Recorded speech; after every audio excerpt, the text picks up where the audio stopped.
اعوذ باللہ من الشیطان الرجیم بسم اللہ الرحمن الرحیم اللہم صلی علی محمد و آل محمد وعجل فرجہم۔ جہان علم سٹی آف نالج اکیڈمی سے آپ کے بیب جان آپ سے مخاطب ہیں۔ السلام علیکم ورحمۃ اللہ وبرکاتہ۔ ہمیں امید ہے بخیر وعافیت ہوں گے آپ لوگ۔ ہم کتاب محب اہل بیت کون میں سے احادیث جو ہے نا آپ کی خدمت میں پیش کر رہے ہیں، جس سے آپ کو یہ صحیح طریقے سے علم ہوگا کہ اصل میں محب اہل بیت اور شیعان حیدر کرار کون ہوتے ہیں۔ اور جب آپ کو یہ اپنی عظمت کا پتہ چل جائے گا تو لازمی بات ہے کہ آپ پریشان نہیں ہوں گے، آپ اپنے بچوں کو بھی گائیڈ کر سکیں گے کہ پروردگار عالم نے کتنا بڑا ان کے اوپر احسان کیا ہے کہ ان کو محبان اہل بیت اور شیعان حیدر کرار میں سے قرار دیا ہے۔ تو اپنے کردار کو صحیح رکھیں، اپنے اخلاق کو صحیح رکھیں۔ اور اسی کے بارے میں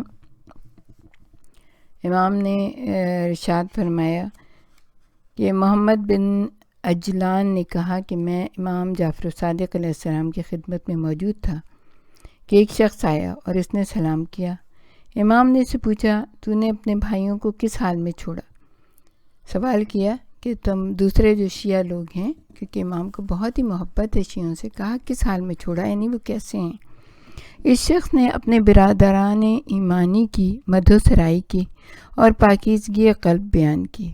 اس نے ان کے تزکیہ نفس اور طہارت قلبی کے بارے میں مبالغہ آرائی سے کام لیا۔ امام علیہ السلام نے ارشاد فرمایا، ثروت مند لوگ ان فقراء اور تہی دست لوگوں کی عیادت اور تیمارداری کس مقدار میں کرتے ہیں، یعنی جاتے ہیں جب وہ بیمار ہو جاتے ہیں، اور ان کے احوال سے کس طرح باخبر رہتے ہیں۔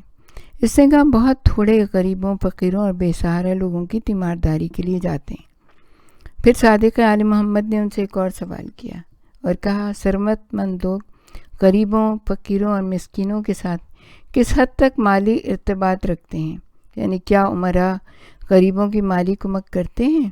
اس شخص نے عرض کیا، آپ نے اخلاق اور صفات کے بارے میں پوچھا ہے، جبکہ ہمارے لوگوں کے درمیان ایسی صفات حسنہ بالکل ناپید ہیں۔ امام نے اس شخص کی طرف دیکھ کے کہا، پھر ایسے لوگ کس طرح گمان کرتے ہیں کہ وہ ہمارے شیعہ ہیں؟ یعنی شیعہ تو وہی ہوتا ہے نا کہ جو غریبوں کی مدد کرتا ہے، دوسرے شیعوں کی مالی امداد کرتا ہے، اگر وہ بیمار ہوں تو ان کی عیادت کرتے ہیں، ان کی مزاج پرسی کرتے ہیں، ان کی مدد کرتے ہیں۔ یعنی اگر ایک دوسرے کی مدد ہی نہیں کر رہے ہیں تو یہ صفات حسنہ سے بالکل خالی خالی ہیں، تو پھر جو صفات امام کی تھی شیعوں کو تو ویسے ہی ہونا چاہیے نا، کیونکہ وہ انہی کے نقش قدم پہ چلنے والے تو شیعہ کہلائیں گے۔ لیکن اگر اس میں کوئی صفت ہی نہیں ہے امام کی تو پھر وہ امام نے کہا وہ کیسے شیعہ ہیں، وہ ہمارے کیسے پیروکار ہیں؟ تو ہمیں چاہیے کہ ہم جیسے ہمارے امام ہیں تھوڑا بہت تو ہمیں ان کی تاثیر و پیروی کرنی چاہیے، تاکہ ہم وہ کہیں کہ ہاں تم ہمارے شیعہ ہو، ہمارے محب ہو۔ پھر ایک اور حدیث میں 14 نمبر کی حدیث ہے جس میں کہا گیا کہ مومن اور منافق کی پہچان مشکل ہو جاتی ہے۔ حسن خزاز کا بیان ہے کہ میں نے 8ویں امام علی رضا علیہ السلام سے سنا کہ آپ نے فرمایا، ہماری محبت کے بعض دعوے دار ہمارے شیعوں کے لیے دجال سے بھی زیادہ ضرر رساں ہیں۔ میں نے کہا فرزند رسول یہ کیسے؟ آپ نے فرمایا ہمارے دوستوں سے دشمنی کرتے ہیں اور ہمارے دشمنوں سے دوستی کرتے ہیں، اور جب ایسا ہونے لگے تو حق باطل کے ساتھ مخلوط ہو جاتا ہے اور مومن اور منافق کی پہچان ختم ہو جاتی ہے۔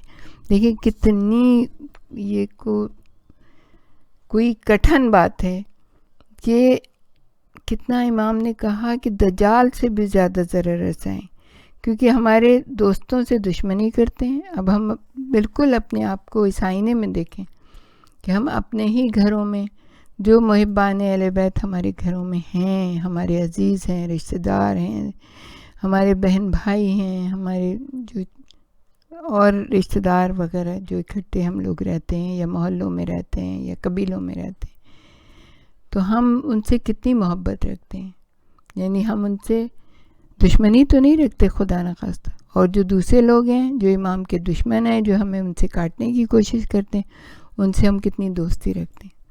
تو کہا کہ اگر اس طرح سے حق و باطل کو مخلوط کر دو گے تو پھر مومن اور منافق کی پہچان ہی ختم ہو جائے گی. تو امام نے کتنی بڑی بات کہی ہے، اس کو ہمیں جو ہے نا بہت غور و خوض کرنا چاہیے اس کے اوپر. پھر 15 نمبر کی حدیث ہے کہ امام نے ارشاد فرمایا کافر سے محبت ممنوع اور بغض واجب ہے. علا بن فضیل کا بیان ہے کہ امام جعفر صادق علیہ السلام نے ارشاد فرمایا جس نے کافر سے محبت کی تو اس نے خدا سے دشمنی کی، اور جس نے کافر سے دشمنی کی تو اس نے اللہ سے محبت کی. پھر آپ نے فرمایا دشمن خدا سے دوستی رکھنے والا بھی دشمن خدا ہے. تو آپ سوچیں اگر ہم اپنے بچوں کو اس طرح آزاد چھوڑ دیں گے اور جہاں چاہیں وہ شادی کریں، جس سے چاہیں دوستی رکھیں، تو پھر ہم کہاں جائیں گے اور ہماری اولادیں کہاں جا کے ٹھہریں گی. بہت کیئرفل رہیں اس بارے میں.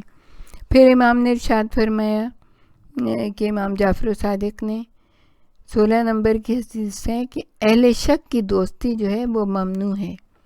ایک جماعت شیعہ کا بیان ہے کہ امام جعفر صادق علیہ السلام نے فرمایا جو اہل شک سے نشست و برخاست رکھے وہ خود اہل شک ہے. یعنی اس کے دل میں اللہ اور اس کے رسول اور ائمہ اہل بیت کے بارے میں مختلف شکوک آتے رہتے ہیں، اور وہ اس کی ترویج کرتا رہتا ہے، اس کو لوگوں کو بتاتا رہتا ہے. اب جو اس کے قریب جائے گا، جو اس کی محفل میں بیٹھے گا، جو اس کا سر ہلائے گا اس کی باتوں پہ، وہ اہل شک ہے. تو اہل شک ہے تو وہ خود بھی اہل شک ہو جائے گا، امام نے فرمایا. کیونکہ ظاہر ہے کہ اگر اس طرح کی باتیں ہوتی رہیں گی تو انسان کے دلوں میں شک پیدا ہوتا ہے نا. اسی لیے نہ تو خود ایسی باتیں کریں جس سے کوئی شکوک و شبہات پیدا ہو، نہ جو ہے نا بلکہ پڑھیں، علم حاصل کریں، سنیں، تاکہ امام کی صحیح باتوں کے اوپر ہم جو ان کی صحیح باتیں ہیں، باتیں ہی ساری صحیح ہیں، اس کے اوپر عمل کر سکیں. پھر امام نے ارشاد فرمایا ناصبی کون ہوتا ہے.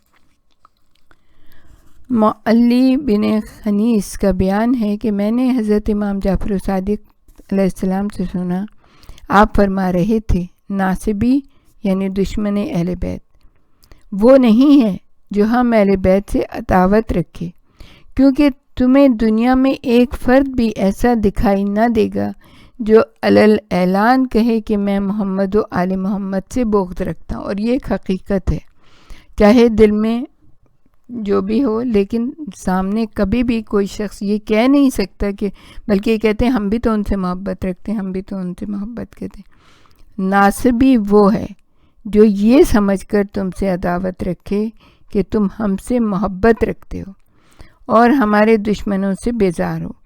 جس نے ہمارے دشمن کو پیٹ بھر کر کھانا کھلایا تو اسے یوں سمجھنا چاہیے جیسے اس نے ہمارے محب کو قتل کر دیا. یہ اتنی سخت حدیث ہے کہ اس کے بارے میں ہمیں بہت زیادہ سوچنا چاہیے، خاص طور پہ ہم لوگ جو مغرب میں رہتے ہیں اور بہت ہی دوستیاں بگاڑتے ہیں، اور پھر آخر میں اس کا نتیجہ یہ ہوتا ہے کہ ہمارے بچے ان لوگوں سے شادیاں کر لیتے ہیں. تو اتنی احتیاط کرنی چاہیے، کتنی زیادہ احتیاط کرنی چاہیے کہ ان کو اپنے گھروں میں داخل نہ کریں، انہیں اپنی محفلوں میں نہ بلائیں، تاکہ اللہ اور رسول کے دشمن جو ہے نا وہ ہمارے نسب میں اور ہمارے جو نسلوں میں شامل نہ ہو جائیں. پھر امام نے ارشاد فرمایا شیعان علی کی پہچان کر لو. یہ 18ویں نمبر کی حدیث ہے. امام جعفر صادق علیہ السلام سے مروی ہے کہ آپ نے فرمایا شیعان علی روزوں کی وجہ سے شکم لاغر اور ذکر الہی کی کثرت کی وجہ سے لب خشک ہوتے تھے. شیعان علی شفقت، علم اور حلم رکھنے والے لوگ تھے اور دنیا سے بے رغبتی میں مشہور تھے. لہٰذا تم ولایت اہل بیت کے عقیدے کے تحفظ کے لیے پرہیزگاری اور نیک کاموں کے لیے سعی اور مشقت کے ذریعے سے امداد کرو. یعنی کہ تمہیں ایسا ہونا چاہیے کہ تم یہ جو ولایت اہل بیت کا عقیدہ ہے اس کے لیے پرہیزگاری اختیار کرو. ان لوگوں کو سمجھنا چاہیے کہ تم شیعان آل محمد ہو، تو تم اپنے کردار سے، اپنے عمل سے جو ہے نا لوگوں کے اوپر یہ ظاہر کرو کہ تم کس کے ماننے والے اور کس کے چاہنے والے ہو. ہمارے ساتھ ہی رہیے گا، ہم آپ کو اور بھی بہت کچھ بتائیں گے. وآخر دعوانا ان الحمد للہ رب العالمین. ربنا تقبل منا انك انت السميع العليم وتب علينا انك انت التواب الرحيم.